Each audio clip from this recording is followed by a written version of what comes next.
Dios los bendiga, queridos amigos y hermanos. Los saluda el hermano Cristian. Vamos a hacer un breve estudio de la primera carta a los Tesalonicenses, capítulo 1, versículo 1. Y leeremos el texto bíblico y luego comentaremos algo sobre ello. El texto nos menciona de esta manera: Pablo, Silvano y Timoteo, a la iglesia de los Tesalonicenses en Dios Padre y en el Señor Jesucristo, gracia y paz sea a vosotros de Dios nuestro Padre y del Señor Jesucristo. Esta iglesia de Tesalónica, Pablo la fundó, ¿no?, en su segundo viaje misionero. Eso lo podemos corroborar en el libro de los Hechos, capítulo 17, del versículo 1 al 9. Vemos que después de esto Pablo fue azotado en Filipos. También en el libro de los Hechos, capítulo 16, versículo 22 al 24 lo menciona. Él estuvo solo 3 sábados predicando en la sinagoga de los judíos. Eso se encuentra también en el libro de los Hechos, capítulo 17, versículo 2. Y Pablo mismo también huyó, vemos, de noche por causa de la persecución, que era constantemente acosado por los judíos.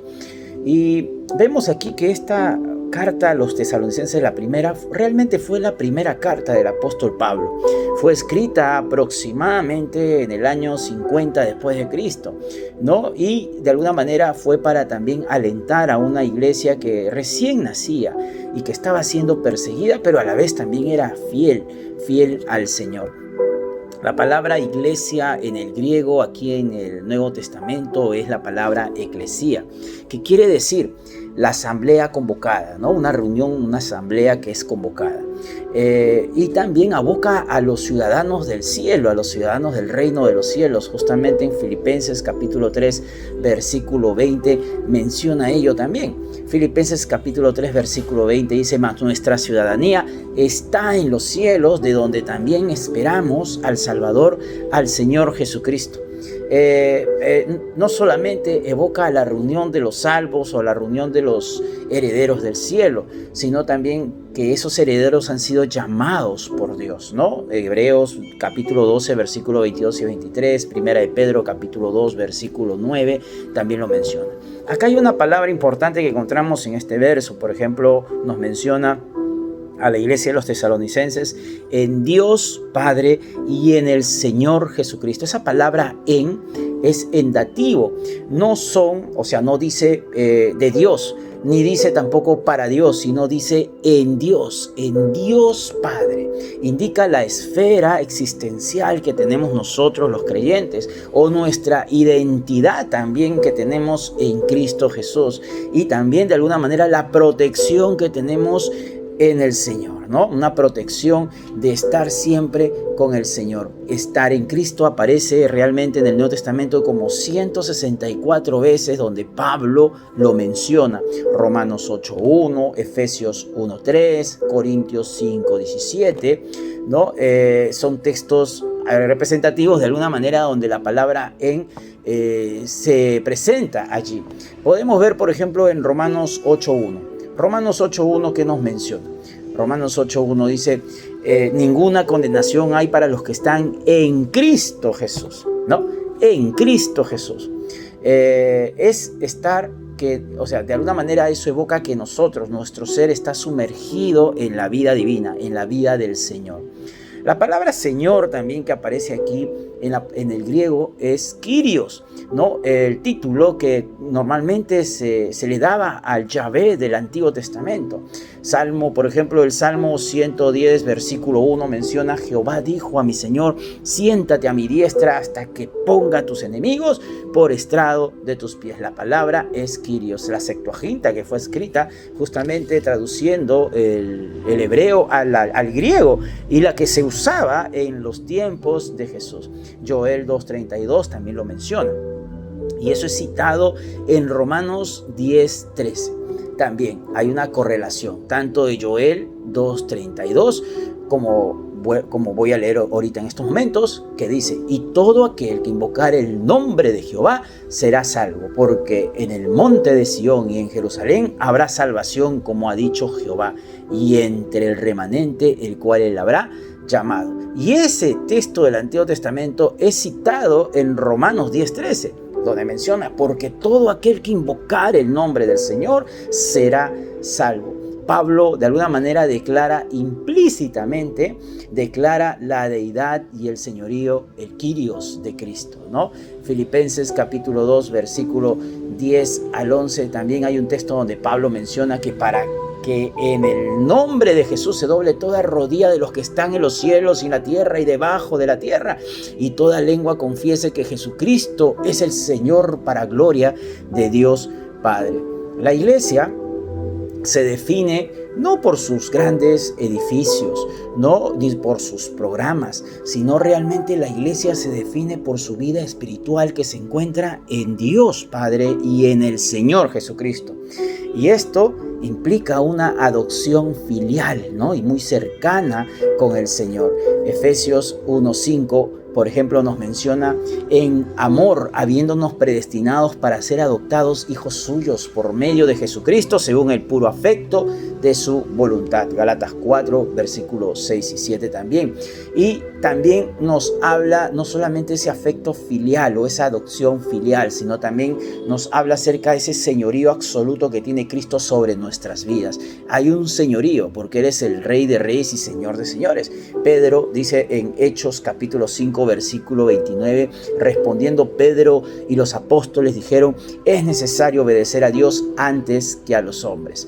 Hay una seguridad también eterna, ¿no? Y la seguridad que tenemos en Dios, la seguridad, y hay una promesa, justamente el Evangelio de Juan capítulo 10, versículo 28 y 29 menciona: y yo les doy vida eterna, y no perecerán jamás, ni nadie las arrebatará de mi mano. Mi Padre que me las dio es mayor que todos, y nadie las puede arrebatar de la mano de mi Padre. Qué preciosa promesa que tenemos de parte del Señor. La palabra gracia y paz no es cortesía, es teología de gracia. La gracia es el charis de Dios, que es el griego, ¿no? Es un favor inmerecido que nosotros recibimos de parte del Señor, ese favor inmerecido de la salvación. Justamente Efesios capítulo 2, versículo 8 y 9 menciona que por gracia somos salvos por medio de la fe, y esto no es de nosotros, pues es don de Dios, no por obras, para que nadie se gloríe. Y la paz que es mencionada aquí en el griego es eirene, que es el shalom judío, el shalom integral con Dios, ¿no? Una paz que tenemos tanto con Dios, con nuestro prójimo, con los demás y con nosotros mismos, ¿no? La gracia realmente es la raíz y la paz es el fruto que nosotros vamos a producir cuando estamos en la gracia de Dios, cuando vivimos en esa gracia inmerecida de Dios. Algunas cosas que quiero de repente como referencia bíblica a este texto que hemos leído. Vemos que esta iglesia de Tesalónica sufría persecución. Es un sufrimiento realmente. La iglesia sufrió históricamente, ¿no? En el libro de los Hechos capítulo 17 versículos 5 y 9 vemos como Pablo de alguna manera también sufre persecución por causa de los judíos. La iglesia de Tesalónica también sufre persecución por causa del evangelio, y eso lo corroboramos en Tesalonicenses, en esta misma carta de Tesalonicenses capítulo 2 versículo 14 y 16 que leo a continuación: porque vosotros, hermanos, vinisteis a ser imitadores de las iglesias de Dios en Cristo Jesús que están en Judea, pues habéis padecido de los de vuestra propia nación las mismas cosas que ellas padecieron de los judíos, los cuales mataron al Señor Jesús y a sus propios profetas, y a nosotros nos expulsaron, y no agradan a Dios, y se oponen a todos los hombres, impidiéndonos hablar a los gentiles para que éstos se salven. Así colman ellos siempre la medida de sus pecados, pues vino sobre ellos la ira hasta el extremo. Pero la persecución realmente, hermanos, amigos, produce crecimiento, y eso lo sabía Pablo, y es por eso que él escribe justamente en varios textos bíblicos, en Hechos capítulo 8 versículo 1 al 4, Romanos 8, 18, que voy a dar lectura, donde menciona que la persecución produce crecimiento. Segunda de Corintios capítulo 4, versículo 17, donde menciona también: porque esta leve tribulación momentánea produce en nosotros una cada vez más excelente y eterno peso de gloria. El sufrimiento no es señal de abandono, sino de identidad con Cristo. Nosotros nos identificamos con Cristo cuando somos perseguidos. Justamente Jesús lo mencionó en el Evangelio de Juan, capítulo 15, versículo 18 y 20. Si el mundo los aborrece, sabed que a mí me ha aborrecido antes que a vosotros. Si fuereis del mundo, el mundo amaría lo suyo, pero porque no soy del mundo, antes yo os elegí del mundo, por eso el mundo os aborrece. ¿No? Acordaos de las palabras que yo los he dicho, el siervo no es mayor que su Señor. Si a mí me han perseguido, también a vosotros os perseguirán, dice el texto bíblico. Si han guardado mi palabra, también guardarán la vuestra. Entonces vemos que la persecución, el sufrimiento, la tribulación es parte de nuestro andar cristiano, nuestra vida cristiana. Jesús fue perseguido, Pablo fue perseguido, la iglesia fue perseguido. Eso es lo que nos muestra y lo que nos enseñan las Escrituras. De alguna manera nos debemos identificar con esto, ¿no? Nosotros realmente no nos definimos por nuestro trabajo o por nuestro estatus. Nosotros nos definimos, según la lectura que hemos dado de Tesalonicenses capítulo 1, versículo 1, por nuestro estatus, ¿no? Por nuestro estatus de estar en Cristo, de estar en Dios, ¿no? Ese es lo que realmente sirve, ese es lo que realmente vale, nuestra espiritualidad y nuestra conexión con Dios, ¿no? No estamos más seguros fuera de Cristo, estamos más seguros estando en Cristo, que es de alguna manera el protector, el barco de salvación ahora en estos tiempos difíciles que vivimos, ¿no? Es el barco de fortaleza, el barco de salvación, ¿no? Colosenses capítulo 3, versículo 3 nos menciona: porque habéis muertos y vuestra vida está escondida con Cristo en Dios. Primera de Juan capítulo 4, versículo 13, segunda de Corintios 5, 17, ¿no? También menciona algo similar. Otra de las cosas que debemos también identificarnos con Cristo, con Pablo, con la iglesia de Tesalónica y con la iglesia en general de todos los tiempos es la persecución. Enfrentaremos oposición cuando vivimos realmente el Evangelio. Porque Jesús lo dijo, ¿no? Yo sufrí, yo fui perseguido, ustedes también sufrirán martirio y sufrimiento, ¿no? Pero estar con Cristo realmente es nuestro refugio, porque Él es nuestra roca de salvación. Juan capítulo 16, versículo 33 menciona: estas cosas os he hablado para que en mí tengáis paz. En el mundo tendréis aflicción, pero confiad, yo he vencido al mundo. Esa es la promesa que tenemos. El Salmo 91 también lo dice de forma maravillosa: el que mora al abrigo del Altísimo, ¿no? Encontrará realmente refugio, bendición, refrigerio, etc. Bueno, estoy parafraseando un poco. No debemos temer al hombre. Jesús no temió al hombre, a las autoridades, al emperador, al César. Pablo tampoco no lo hizo. Pedro, los apóstoles tampoco temieron. La iglesia no temió al hombre. Nosotros debemos temer realmente a Dios.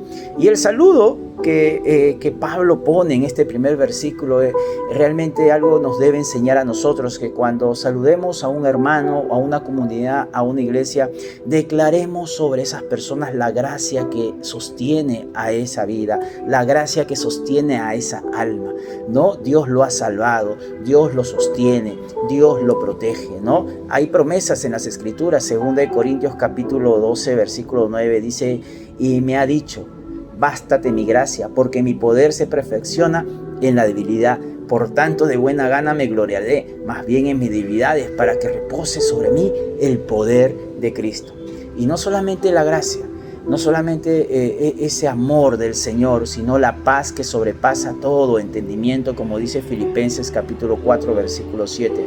Y la paz de Dios que sobrepasa todo entendimiento guardará vuestros corazones y pensamientos en Cristo Jesús.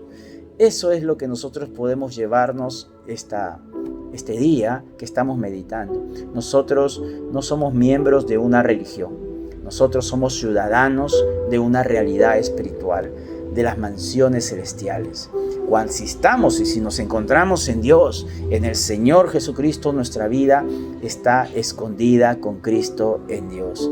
Nada ni nadie puede movernos de allí. No hay ninguna mano humana, ni un poder político ni humano que pueda movernos o sacarnos de allí.